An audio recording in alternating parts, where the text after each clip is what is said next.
back to the Wholesaling Inc. podcast. My name is David Dodge and I will be your host today. In today's episode, we are going to talk about the doors in our business being open or closed. We all want financial freedom and security, although very few of us have actually been taught how to build long-term wealth while earning an income. I am here to teach you exactly how you can increase your income and build wealth fast.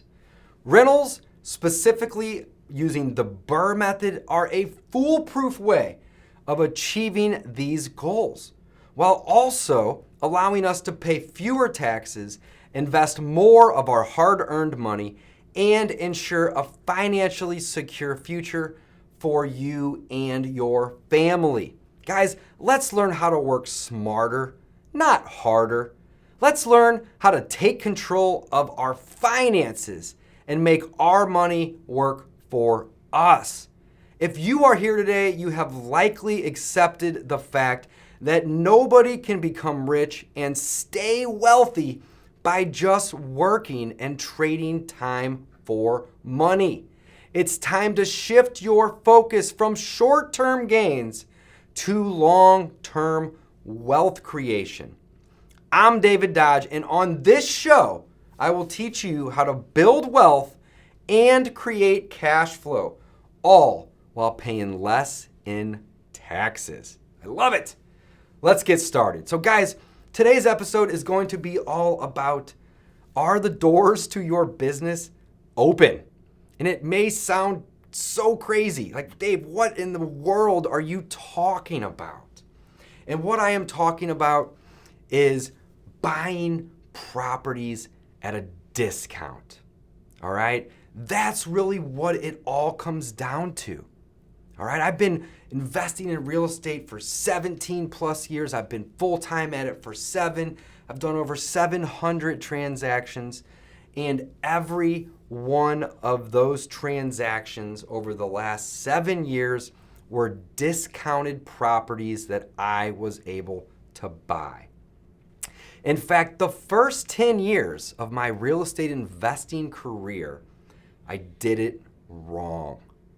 Whoa, what? Yes, crazy.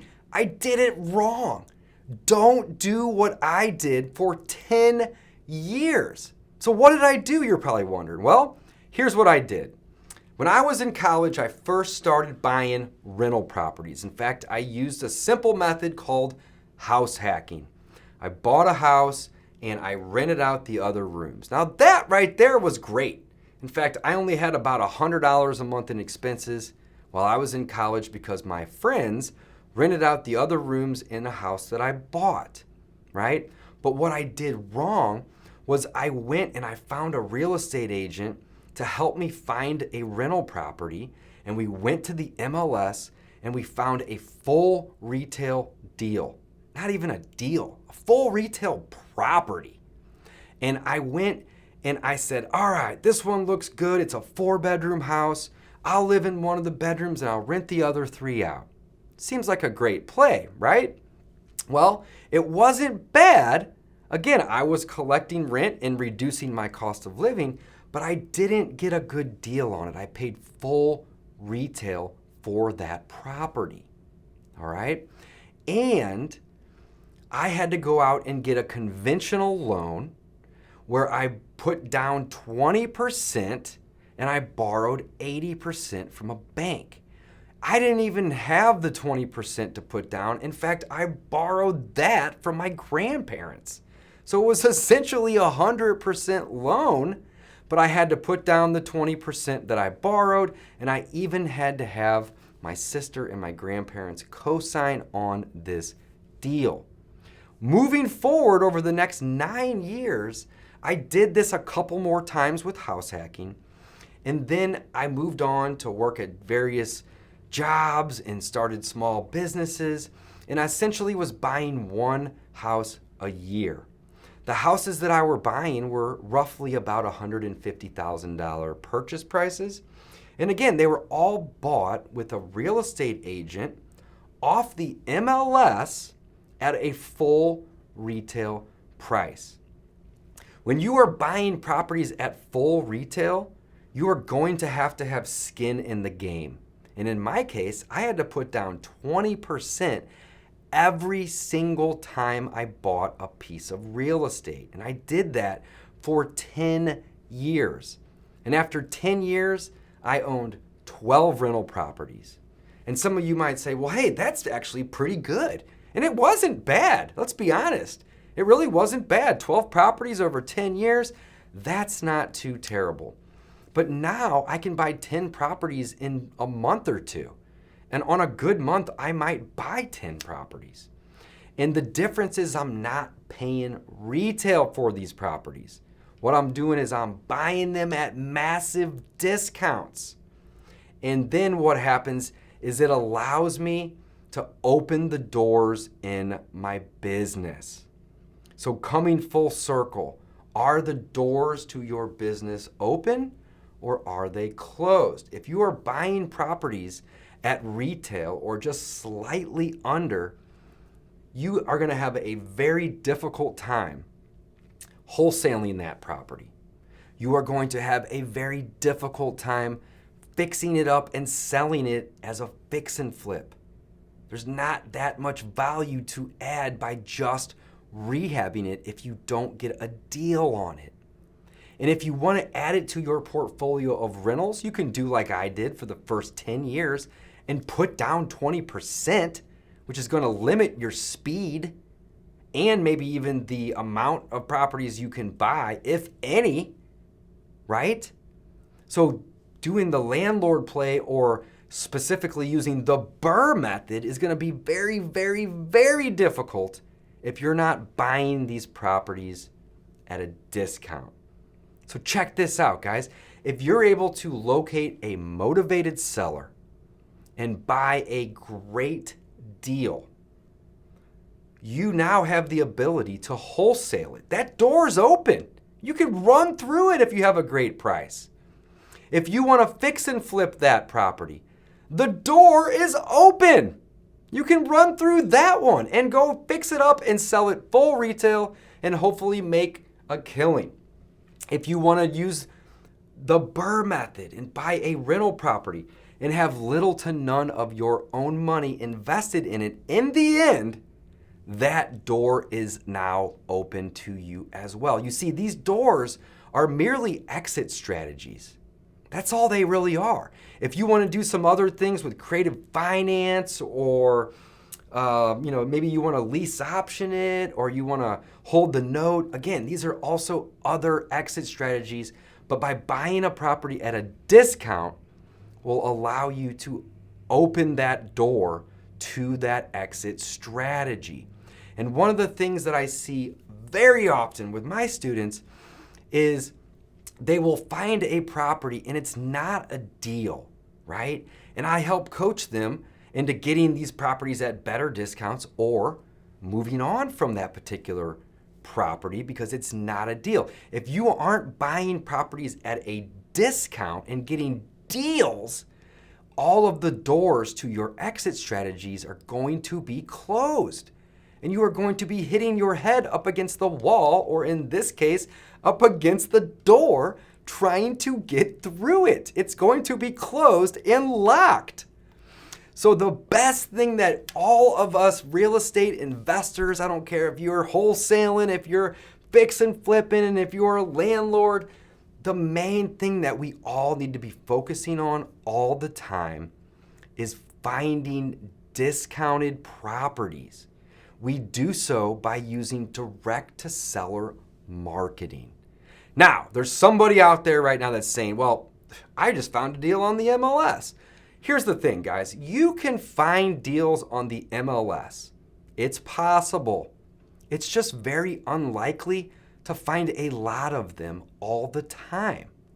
Last year, I had my best year to date, and I bought 162 houses in 1 year.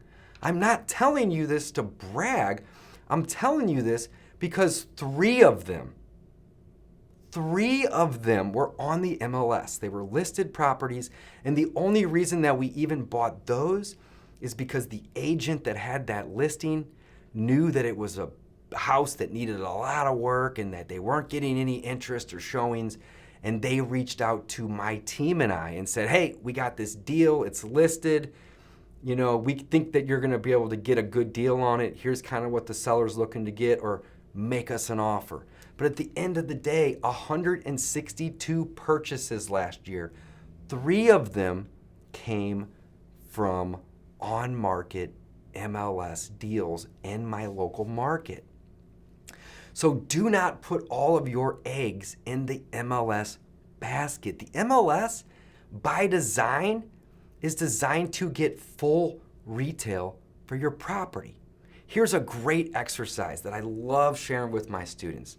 You're a real estate agent and you go present to somebody that owns a property and they are looking to sell this property. And you walk in as an agent and you say, hey, John or Jane, I would love to help you sell this property. I'm an agent. Work with me. We'll get it listed on the MLS. And I'm pretty confident that I'm going to get you somewhere between 50 and 70 cents on the dollar. Guys, do you think that anybody in their right mind would want to hire that agent? No way. Agents come in and they say, Mr. or Mrs. Seller, John, Jane, I'm an agent. I'm great at being an agent. You should work with me because I'm going to get you as much as possible. The more money the agent gets for the seller, the more commission they also make. So by design, real estate agents are selling their services to sellers as full retail. Nobody's going to want to work with an agent that says, I'm pretty confident that I'm going to get you 50 to 60 cents on the dollar.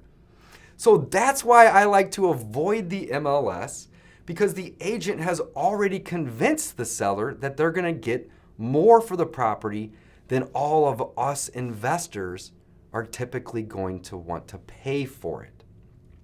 So the direct to seller marketing matters, right? Now, if we were to even take a step back from that and say, hey, why do real estate investors get deals, or how are they able to get deals? Well, it's actually very simple if you think about it. Everybody wants to constantly overcomplicate all things real estate. And at the end of the day, all we do as real estate investors, wholesalers, landlords, fix and flippers, is we offer to solve problems for people. Another way to word that would be we offer convenience to our sellers in exchange for a discount. That's it. That's all we do. We make their life easy, provide them convenience, and solve problems for them while simultaneously demanding, notice I didn't say asking, while simultaneously demanding a deal on this property. You see, from what I have experienced, the convenience can look like anything, right? It can be a cash offer. It can be the ability to buy the property as is and not require the seller to do any painting or cleaning or repairs. Also, another big convenience is typically speed.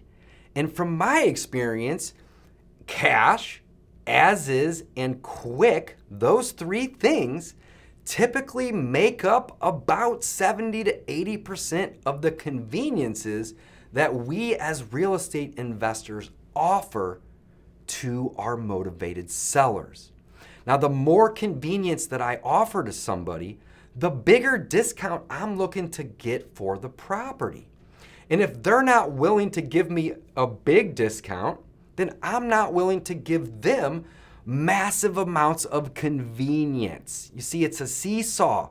The more I get of one, then the more I'm going to want of the other, right? So if somebody is really willing to give me a great deal on a piece of property, I'm going to bend over backwards for them and make it super easy for them to sell me that property and to ultimately solve problems that they are facing in their life. The problem isn't always the house. Sometimes it is, of course, but sometimes the problem is external.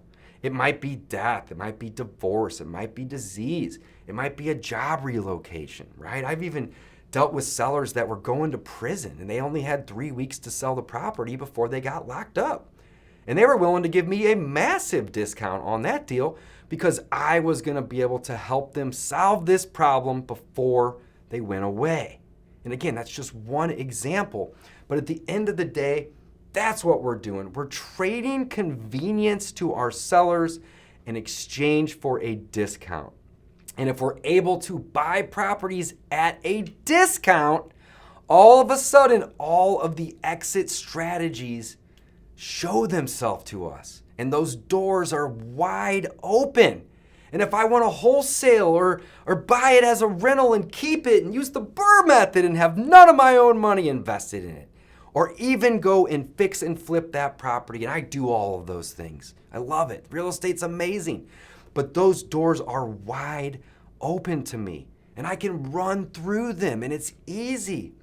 But if I'm not buying properties at discounts and offering tons of convenience in exchange for those discounts, it's going to be very difficult to disposition or find an exit strategy for those deals that actually makes sense, that actually makes dollars, is another way to word that.